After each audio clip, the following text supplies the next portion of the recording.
I cannot understand why we idle discussing religion. If we are honest, and scientists have to be, we must admit that religion is a jumble of false assertions with no basis in reality. The very idea of God is a product of the human imagination.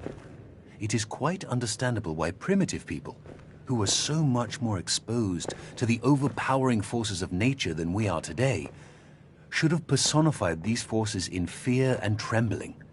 But nowadays, when we understand so many natural processes, we have no need for such solutions. I can't, for the life of me, see how the postulate of an almighty God helps us in any way.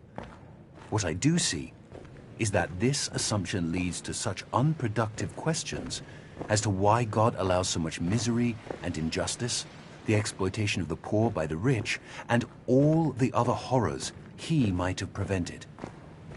If religion is still being taught, it is by no means because its ideas still convince us, but simply because some of us want to keep the lower classes quiet.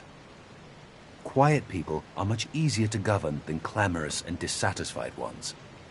They are also much easier to exploit. Religion is a kind of opium that allows a nation to lull itself into wishful dreams and so forget the injustices that are being perpetrated against the people. Paul Dirac, 1927, as related by Werner Heisenberg. So, you see what I'm saying here? Yep, this one doesn't fit either. How would you characterize the way in which it doesn't fit? Well, it's about arguing. And it's about being greatly disturbed by issues that are relatively small.